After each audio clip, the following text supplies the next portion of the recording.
Hey, welcome to the show. Today is a little bit different. I'm sharing with you an edited recording of a recent live book club event that I did. So you're going to hear me talking about my best-selling book, Healthy as Fuck, also known as Ditch the Diet in the US. And I'm going to review some of the concepts in part 1, which is called Get Your Head Out of Your Ass. So today is all about the mindset stuff that you need to get on top of if one of your goals is to lose weight.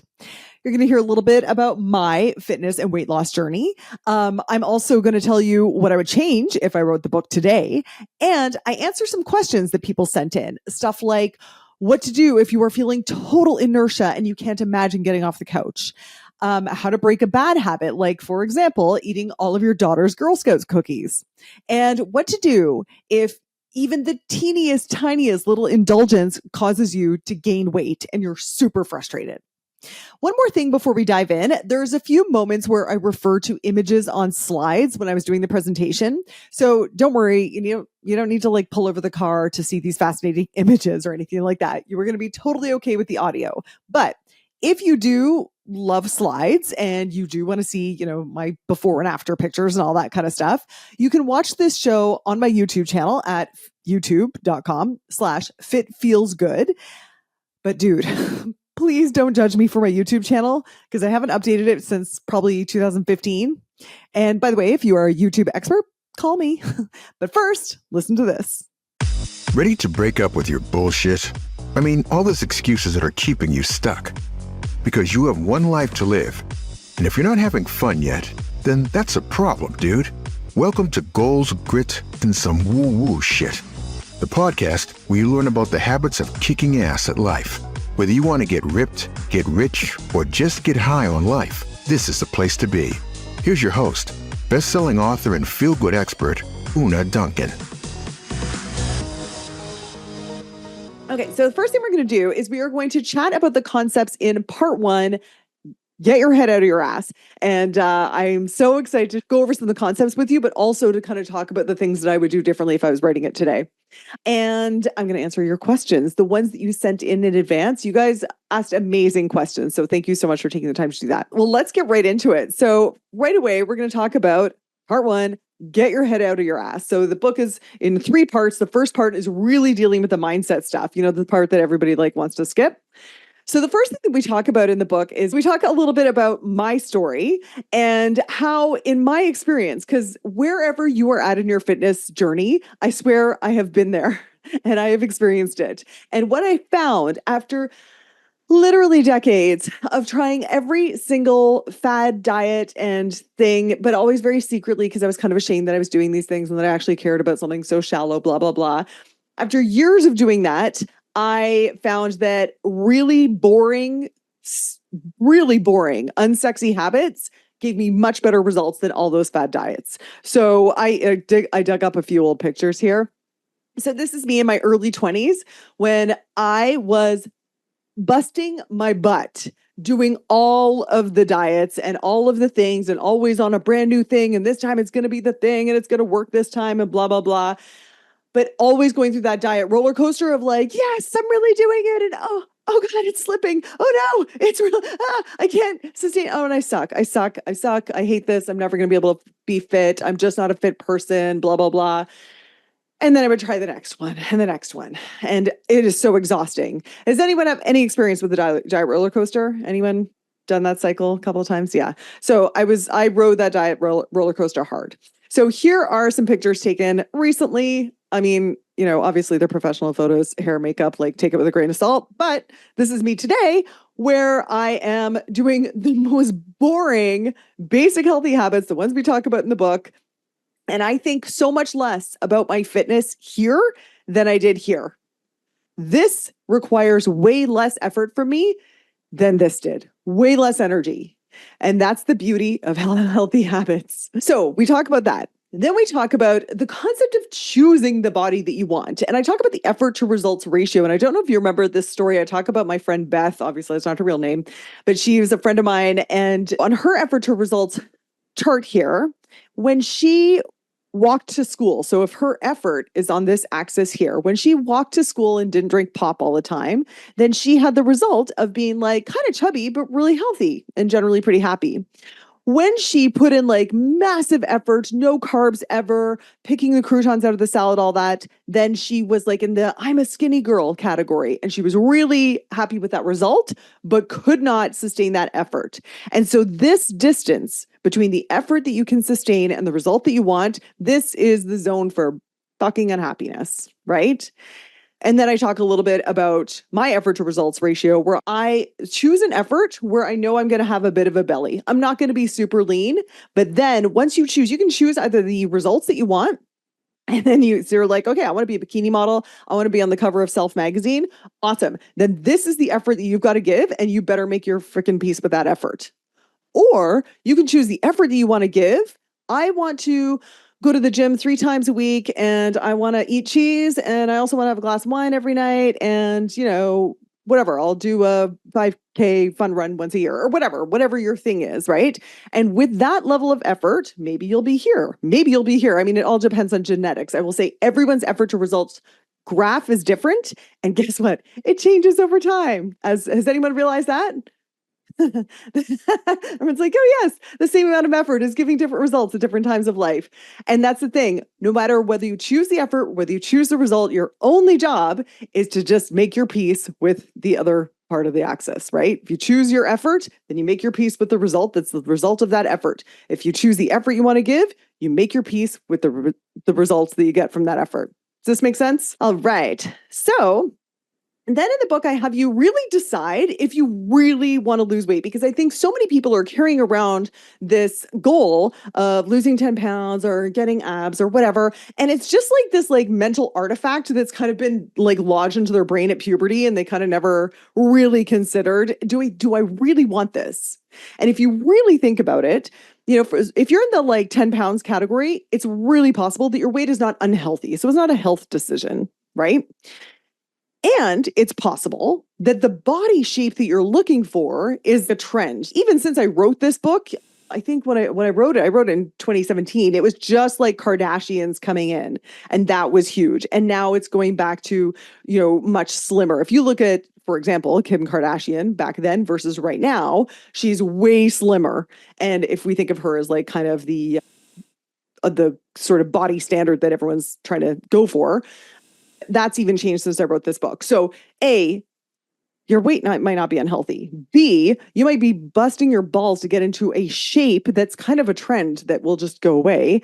C, if you want to change your body just for looks, that's also totally fine. And I say, there is nothing self-loving about resigning yourself to a body that you are not proud of, that doesn't feel good to you, and that doesn't reflect who you want to be in the world. So I really, I'm not here to make anyone feel like they need to, when I say like, do you really want to lose weight? I'm not saying you shouldn't want to lose weight. I'm saying just make sure that you really do, because it's going to require some effort, right? And there's nothing wrong if you want to just lose weight just because you think it looks great. That's fine. Okay, so then I say, if you have decided that, yes, I want to do this, it's important to me, then you've got to find the fucks. The reason you have to really connect to why you want to do this is because it's going to require real effort, not easy effort, but real effort. People just say, are like, yeah, give me the meal plans, give me the workouts. Yeah, I'll do that. But unfortunately, if it's just a matter of meal plans and workouts, then everyone on this call and everyone in the world would be super mad buff, because there is no shortage of meal plans and workouts, right? Everyone has access to that. Everyone does. The effort that you need to put in is the real effort. And it's stuff like doing the inner work of figuring out your triggers, of figuring out what makes you happy, figuring out how to manage stress, figuring out how to manage your ego when you don't do it perfectly and you want to throw in the towel. Like, that's the real work. And it requires you to go off autopilot and create new habits, which takes a lot of effort at the beginning. And then once you get those balls rolling, then they start happening automatically. And, I tell the story in the book. Think about when you first learned how to drive, when you first learned the skills needed for your job. It took a massive amount of brain power to get through those initial habit loops and building them. And then once you've got them, though, then that starts to run on its own. And then it's just like gravy. And it's just like a program that's running in the background. And then you can use your actual brain for focusing on other things. So then talk about finding the fucks. And I quote Tony Robbins here in saying, the only reason that anyone ever changes is because they realize that the pain of staying the same way they are right now is even greater than the pain needed to change, right? So I say you've got to actually connect with the pain of staying the same way you are right now, because the way you are right now is a result of this being comfortable for you. Otherwise, you wouldn't be the way you are right now, right? You wouldn't have the habits that you have right now if they weren't comfortable for you. And if you're going to change those, it has to be painful. The results of these habits that you have right now, it has to be painful. Okay. And you have to connect to that pain. And then you're not going to linger in that. You are going to then connect to the pleasure of achieving your goals. And you're going to connect to it and you are going to feel it. And I know this is the stuff that everybody wants to skip. And this is the real work. The other work of like eating the carrot sticks when you really want a cookie and all that stuff, that's great. But this is the stuff that's really going to make it stick, is doing this inner work of really connecting to why you want this and really connecting to that emotion. The stuff that you don't really want to feel, you got to feel it. And then I tell you to connect to that pleasure and to remind yourself that actually what you want is that feeling of happiness. Anything that you want, it's because you think it's going to make you feel a certain way. If you say, well, why do you want to lose 10 pounds? And then, whatever, you might say, oh, I want to look great at my daughter's wedding. I want to feel confident in a bikini at my whatever, and then you ask why enough times, you're going to come down to a feeling that you want to have. And that feeling, it's generally like, I want to feel happy. I want to feel confident. I want to feel sexy, whatever. And whatever those feelings are, you have to start practicing them right now in the body that you have. You can't say, I'm going to beat myself up. Well, I look like this. And as long as I beat myself up, then I'll be a good person and I'll do my workouts and everything like that. And then if I'm good enough, then I'll be kind of proud of myself for getting to the weight that I want to be. And then I'll be happy. It won't work. It won't work. There's so many studies that show that if you beat yourself up, it's going to have a negative feedback loop. And we're going to talk about this more, especially when I answer your questions, because there was a lot of stuff about this. Okay. So to summarize part 1, I have you really ask yourself, do you actually want to lose weight? Is this a priority for you right now? And it's totally fine if it's not, and it's totally fine if it is. And if it is, do you have enough fucks to change your habits right now, right? You really have to care about this because it is going to require you to go off autopilot and really invest some effort to get these new habits going, all right? And then do you understand that it is a feeling that you want and you have to start practicing that feeling right now? That is the muscle that you really need to train, is that feeling, okay? Because listen, dude, if you can't access that feeling right now, you're probably not going to get the result that you want, because negative feelings lead to negative behaviors. It's a bad feedback loop, like I said.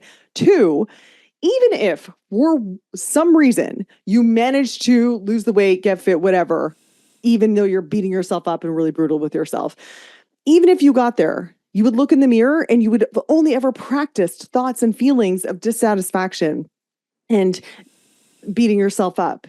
And you won't be able to access those feelings of sexiness, confidence, whatever. You'll look in the mirror and go like, yeah, okay, my belly's flat, but like, oh, what about this? Or like, I don't really like how my face is saggy now, or I should really get some fillers. You're just, because that's the habit of your brain is thinking of those things. So let's talk about what I would change if I wrote the book today. So like I said, I wrote the book mostly in 2017. It was published in 2019.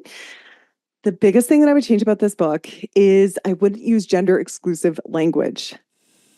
One of the biggest shockers is how many dudes have emailed me and messaged me saying that they read or they listened to the book and that even though it was obviously not intended for them, that it really was impactful for them. And that also, what was so touching about that too was how underserved they are, I gathered, when they felt like they really didn't have anyone that they could kind of talk to about these sorts of things. So I would not use gender exclusive language, because there's a lot of like, hey girl, and stuff like that in there. And I wouldn't do that now. Oh my gosh. I would emphasize that the current media environment has like poured gasoline on the diet roller coaster and the proliferation of fad ads and pseudoscience buzzwords. And therefore, our vulnerability to clickbait gimmicks I think is even more now than it was when I wrote this, versus evidence-based, boring freaking strategies. I mean, everyone knows the more shocking, the more controversial, the more whatever, the more eyes is going to be on this. And we're just like sucking this in all day long. And then if you say something like, here's me dancing and being like vegetables or whatever, no one gives a shit. They want to see controversy. They want to see the one thing that people don't want you to know is this. Everyone's lying to you about this or whatever. And it's just all such shock factor bullshit. And it's so ingrained in us and it's shot at us all the time. So I would really emphasize that this is getting worse for sure. The enticement of those fad diets. Yeah. Versus boring, just like do your habits, the things that you learned at kindergarten. Obviously, if I was writing this book today, I would talk about Ozempic. I don't think that negates anything in this book. In fact, I think that people on GLP-1 agonist drugs probably need these habits and these mindset adjustments as much, if not even more. And I would say I would really want to clarify there's no shame in being on in losing weight using a GLP drug. I would really definitely write a little thing about that. And I would also say that even with the drugs, you're still going to have to do the real work of figuring out what makes you happy. And you still have to practice being happy right now, not wait until the drug does the work for you. You know, there's if anyone here is interested in the GLP-1 drugs and their effects and all of the stuff about them, there's a great podcast episode. I have a podcast that's 2 podcasts actually with an Ozempic expert, and there's some really great information. So if you're interested in that, check that out. I also want to let you know, guys, I wrote this book because I was doing this program, right? And I was in this group leading this program. It's called the Masters of Fitness Awesomeness program. And I'm leading, thousands of women going through this process. And it was because I was watching all of this happen that I wrote this book. And if you guys don't mind, I would love to tell you about this program because I'm super proud of it. All right, so let's get to your questions. I kind of chunked these a little bit into categories. So the first category, someone said, inertia is my nemesis. I know the things, yet I feel like I'm frozen in place. Why? How do I break through? And then someone else said, how do you mentally beat a clinical fatigue or even seasonal depression? And just to give a little context, that person said that they were kicking ass and they had to take some medication that really, really decreased their energy. And so now they're really fighting that. So here's the thing, guys. And this is always, if you are finding that you are just not get a habit going, it's always two things, one of two things or both. One, you've made this habit too big. If you are like, I feel like I'm frozen in place, I guarantee you are just like asking you're saying something like, go and run 5K a day every day or whatever from being on the couch. Or you're saying, I have to eat entirely sugar-free or whatever it is. Whatever it is, it's just too much for you to do right now. Okay. Same thing with clinical fatigue. It's just too much, or seasonal depression. Make it so much smaller. In part 3, we talk about if you can't do it right, do it totally half-ass. So make it smaller. And I know you're going to be telling yourself a story like, oh, come on, but I want to do the real thing and I want to do it right. And I'm sorry, but you're just going to have to drop that ego for now, because you're saying, if I can't do it right, I can't do it at all. Well, you're choosing to not do it at all. And you're choosing to stay in that inertia. So I need you to make it smaller, teeny, teeny, tiny, so tiny that you can absolutely do it. And then the second thing I need you to do is make it more fun. Make it more fun. Like, dudes, I think I told the story about me starting to work out, like, where's the picture? Okay. So this girl, like, I freaking hated exercise. I hated it. Hated the feeling of body effort. Like it was physical hell, psychological torture. Hated it. And the way I got myself to do it is I got a treadmill and I just started walking, and I promised myself that I could watch whatever horribly, mind-rottingly, cheesy, horrible, shameful TV I wanted as long as I was on the treadmill. And I just had to be walking, just moving, like the slowest little walk. As long as I was moving on that treadmill, I could watch Jerry Springer and all this stuff that I didn't normally allow myself to watch. And in doing so, I created a positive association with exercise. And it was so small, right? I just had to move on the treadmill and I made it so fun. So the second thing you got to do is you got to make it way more fun, way smaller and way more fun. And then you start to want to do it. And then when you want to do it, and then, for me, and then I started one day, I was like, I wonder if I could jog for a whole commercial. Remember, commercials are 30 seconds. And it was just a sense of curiosity. I wonder if I could do it. And that's how and right now I have an absolute love of exercise and physical movement. Like I could not be more passionate about it, but I was so gentle with myself about this because I really hated it, genuinely. Yeah. Second category of questions. So there was a lot of this. So just to kind of summarize here. So one person says, I have boxes of Girl Scout cookies in my house for my daughter to sell, and I keep buying them and I keep eating them. And then why can't I stop myself? Why am I so weak? Normally we keep the cupboards clear of any junk. And then if we have it, I go nuts. Okay. Next person said, what to do when you're tired and you can't go to bed, if you know, as a parent, and to avoid binge eating. And then the next person said, occasionally I will find myself going on autopilot, doing really dumb things like eating a pint of ice cream that I really don't want. And once I start, I can't stop. How do I get my head out of my ass once it's good and stuck? And the next person says, why do I get the Fck-Its every time it's PMS? I seem to undo all my hard work in that 1 week. Any tips on how to handle that time of month? Okay. So all of these, guys, are about how to break a habit loop, right? So remember, when we talk about the habit loop, and it's in the next section of the book, but it's fine. You guys know what I'm talking about. You have the trigger, you have the behavior, and you have the reward. If you want to break a loop, you can interrupt any of those, right? And a lot of them are like, yes, normally I don't have food in the house. Because the first thing is I'm like, break the trigger, get the Girl Scout cookies out of the house, take care of yourself so you're not so tired, get rid of the ice cream, you don't need that shit around, and stop menstruating, right? Like sometimes you can't get rid of the trigger. And then you could replace the behavior. So for example, if you had a habit of every night I come home and I drink a glass of wine, and the reward is relaxation, that feeling of your shoulders being like, oh, whatever. If you replace that with alcohol-free wine, then you're not going to get that reward, and then you break the loop. Do you see what I mean? Or you can break the reward. Yes. So here's the thing that you've got to do. First of all, if any of this is you, or if you have a situation like this, the first thing to do is have so much compassion for yourself. Guys, look at the language that these lovely people use. Do you see how mean they are with themselves? Like, seriously, do you see? Why can't I stop myself? Why I need to be stronger. I do dumbass things. I undo all my work. Like, do you hear? And that's what they wrote to me. Can you imagine how mean they are to themselves in their heads? Can you recognize that you might do this to yourself a little bit? So if you are doing anything like this, you are not doing it because you're lazy or you suck or you have no motivation or you have no will. Like, none of that is true. You're doing it because there is a need that you have that is being filled by this habit. That's the only reason we do habits, right? Trigger, behavior, reward. And this is the thing that you need to fulfill this particular need. So what you got to do is you got to figure out, what is the reward I'm getting from this behavior, right? One of the easiest ways to figure out the reward is to figure out, what is the thought that you have right before?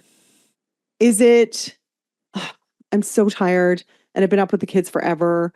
I need a little treat to get me through the rest of the day. And you probably do. You really probably do. And that's why I'm like, it's not always possible to get rid of the trigger, because the trigger isn't really having Girl Scout cookies in the house.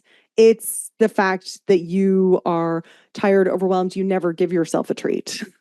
And so when there's Girl Scouts cookies in the house, you're like, fuck it. It's my moment. It's treat time because I am so depleted and I need a treat. So the thing here, guys, is to figure out, what is the reward you're getting from the behavior. You can try and get rid of the trigger. You can. And if you get rid of the trigger for long enough, then it won't be a habit anymore. But really, it's about figuring out, what is the reward I'm getting from this behavior? And what can I do? And be so gentle with yourself. And what can I do to give myself that reward? Because I need that reward. I am exhausted. I am depleted. I haven't given myself a treat in a long time, So give yourself whatever. And this is the real work. This is the unfortunate real work. Well, I can't do this for you. You know what's going to make you feel treated. That's not a whole thing of ice cream, right? You know what it is that you need in those moments and the thoughts that are going through your head and how to answer those thoughts in a really self-loving way. Yeah? Okay. Next question. So this is someone who says, I have 100% decided I want to be 10 pounds lighter. However, I may lose a few pounds, but then I feel like even the tiniest indulgences or even eating too much healthy food immediately causes me to gain the weight right back. It's one step forward, two steps back. And I don't want to throw my good habits out with the bathwater, but I am pretty annoyed that whenever I beat my clean eating routine, even slightly, I gain the weight back, causing 5+ years of wanting to reset my weight at 10 pounds less. So, this is so related. Did anyone relate to this? Well, right? So when you are busting your ass with your habits and you're super, super strict, then you get the result that you want, whatever it's here, or not even. You want these results and you keep trying to get these results. And it just requires so much freaking effort. And anytime you slip down the effort axis here, then your results slip right down. So it sounds like for you at this point in your life, you've got a big gap here between where you want to be and where your body and your habits are setting. And so really the work you've got to do here is figure out, okay, if I'm going to be 10 pounds lighter, these are the changes. And they're probably, if you are 10 pounds away from your goal weight, it will probably be a lot of effort because actually, guys, I should say this effort to results graph, it doesn't really plot like this. It goes like, if you didn't understand that sound, what I'm trying to say is that it is fairly easy at the beginning to make incremental changes and then you're noticing results. But when you get kind of within the last 10 pounds, you will probably have to give 80% more effort to get the last 10% of your results. Do you see what I'm saying? So if you're within the last 10 pounds and you've decided nope, I want to get rid of those 10 pounds, it's totally fine. Totally great. If that's what you want, you freaking do it. And you should know that the effort will probably be quite a lot more. And then you just have to make friends with that effort. And you can make it so that those things are so fun, so much more easy. There's lots of things you can do, but just be prepared. It's going to be quite a lot more effort. The alternate is for you to be like, okay, here we are at the level of effort that I feel is sustainable for me in my life right now. This is the body that I got. And it is not my dream body, but it's the body that I got at the effort that I can give and that I want to give right now. So the alternate is for you to just be like, okay, this is it. Here's my job. My job is to love it, to keep going with the habits that make me feel good, and then really cultivate that feeling of well-being, of feeling good, of feeling happy with myself. I mean, I get it, dude. I would love to be leaner too. That would be amazing for my marketing, right? But I'm just like, no, that's just not the effort that I want to give. And that's the deal. So our job is to make peace with the body that is the result of the effort that we want to give right now. Okay. So you have both of those options. And if you do want to put in the effort to lose the extra 10 pounds, it's possible that you can make those things more fun and make your peace with that and make it a good time. Okay. Next question. I've been hearing a lot about the importance of protein. Yes. Okay. A lot of experts say that you should get 0.8 to 1 grams. She didn't write it, but that's per pound. I know because I'm getting pummeled with this stuff too, which for me seems impossible. In your book, you mentioned there's an overfocus on protein. There is the overfocus on protein. I mean, I wrote that in 2017. It is like protein hysteria right now, but it's all good. I won't go through all the science right now, but what I will do is I will paste. Here is a post I did on Instagram about it, which goes through exactly how much protein is needed at different stages of life and how you can get it, blah, blah, blah. And then if you want an even deeper dive, I interviewed in my podcast the guy who was the trainer for the Game Changers. I don't know if you've ever seen the Game Changers Netflix documentary guy. Anyway, he's a massive, big bodybuilder dude, won all sorts of awards, and he did it on a vegan diet. And so he, of course, his number all day long. People are like, but where's your protein? What about protein? So we just talked about that and what is actually needed for protein in order to build massive amounts of muscle, which may or may not be your goal. So yeah, go check out those resources and get into all the science there. All right, where are we at? Here. Okay, how can I shift my perspective from I don't have enough time to cook and prepare food, that's boring, I'm so busy, healthy food should just appear, to taking ownership and making the effort to plan, purchase, and prepare the food that I need to support my goals? This question involves time management, lifestyle, attitudes, so much wrapped up in it, but such a big challenge for me and I think others. So I have an answer to this, but I want to make a comment about the way the question was asked. So I was at a conference once, and they talked about people who struggle making new habits.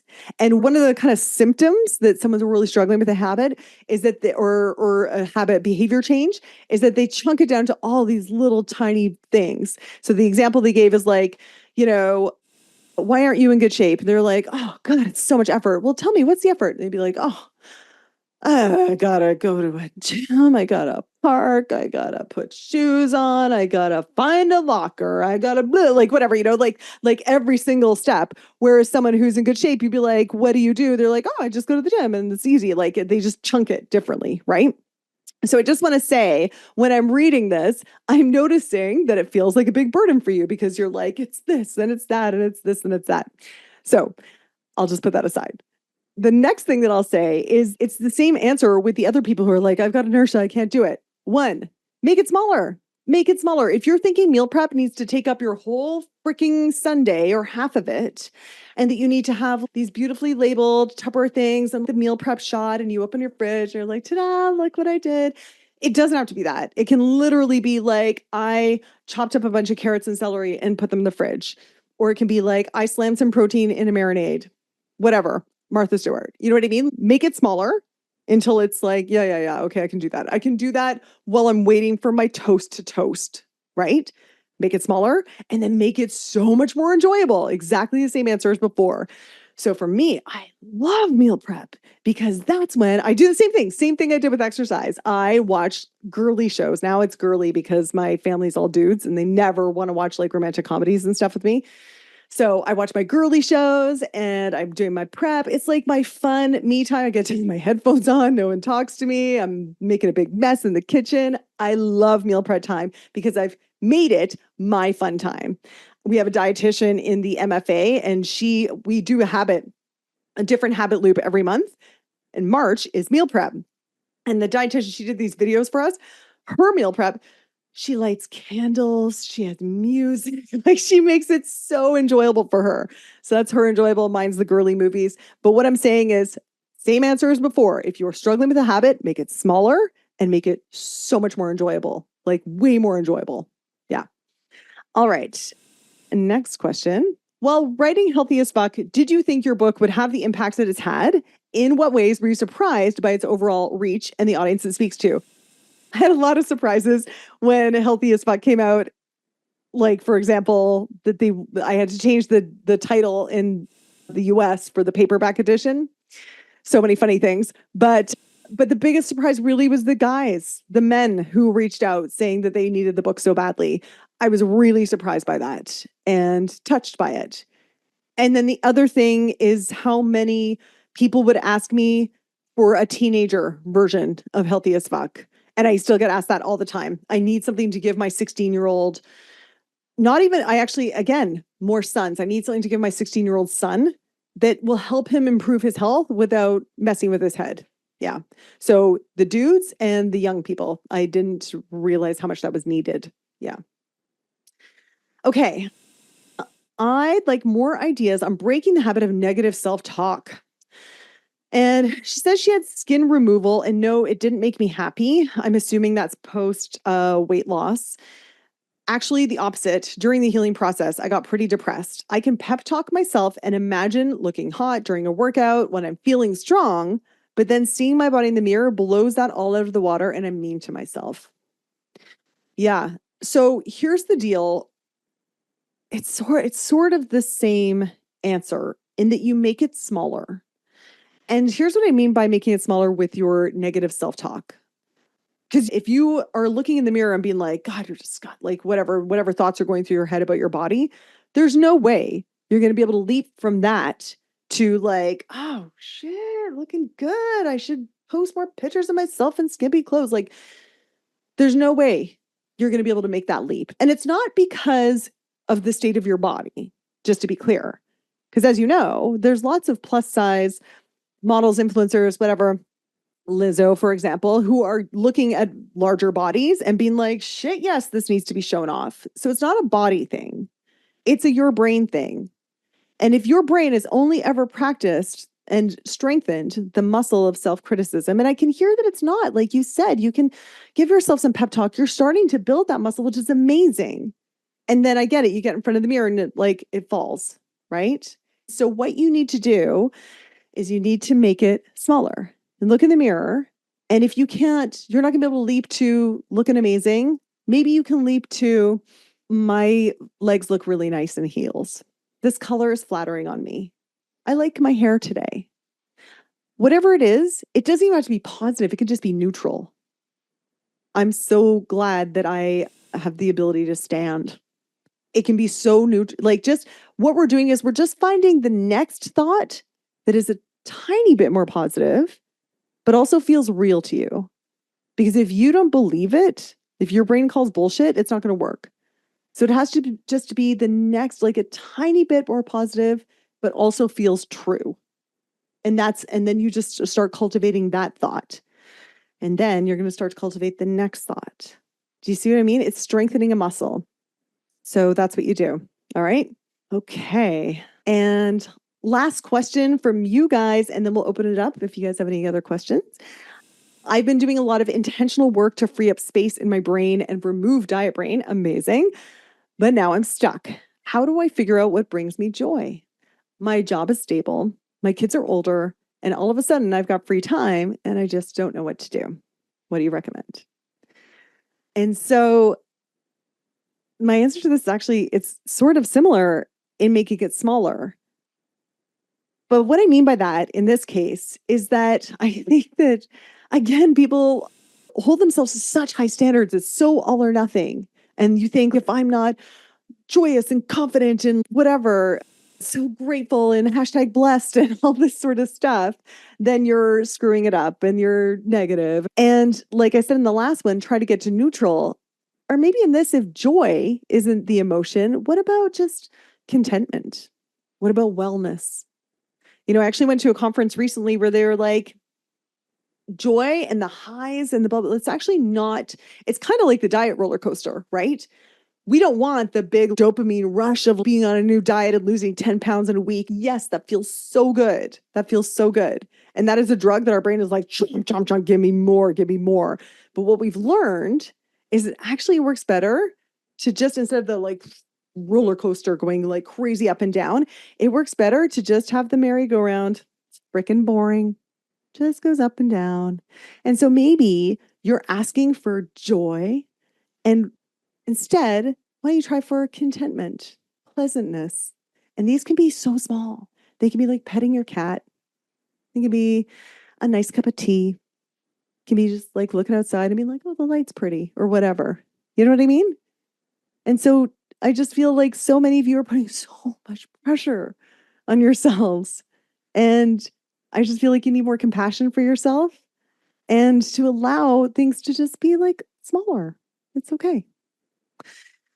I hope that's helpful, guys. So these are the questions that you guys wrote in. And now please go ahead and unmute yourself if you have any questions about anything that I've said here or anything that you didn't write in. One of the things that you had said was to start practicing feeling positive or feeling good and to build that muscle. You said you need to make it smaller to feel that contentness, but if you're not feeling that way, I just don't know how to practice feeling it. Do you ever feel that way? Like even when you just finished a workout? Like, do you ever have a like, yeah, well done, Rebecca? Yeah, like when I finish doing a workout, I feel good. I'm like, okay, I'm glad I did that. And I feel good about it. Okay. But it's just getting to that point, I guess. I don't know. Or well, content. Can you allow yourself to get to that point with less?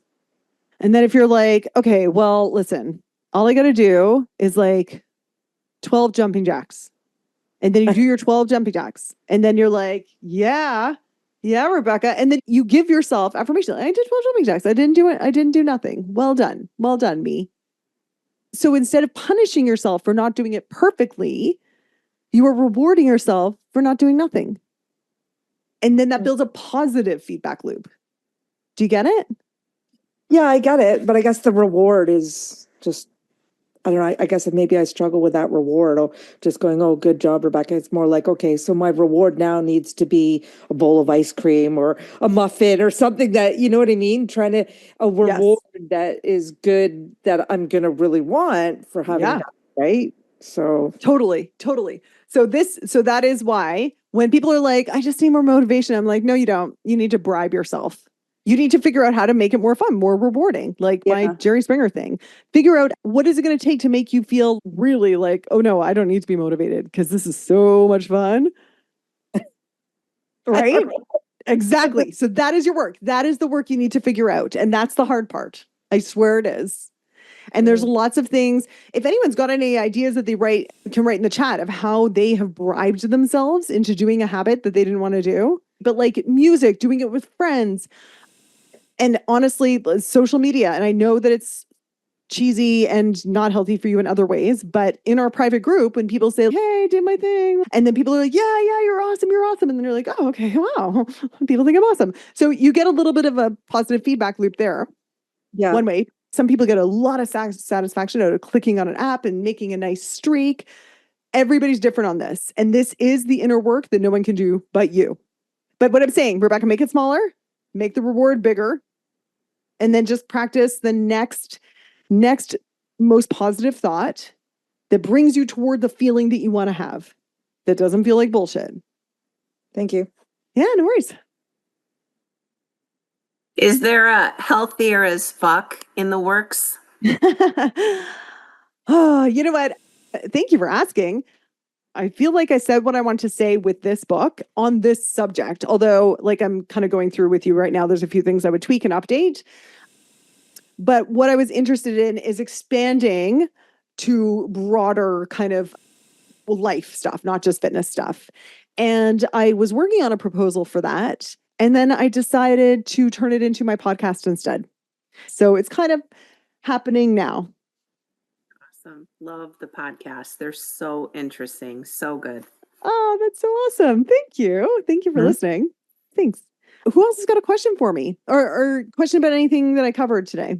My question was just going back to the contentment topic, because I'll be honest, that was transparent. That was my question that I submitted. Oh, great. It's something that I'm, just really kind of working on, just had some life changes that I have a little more free time, free space in my brain.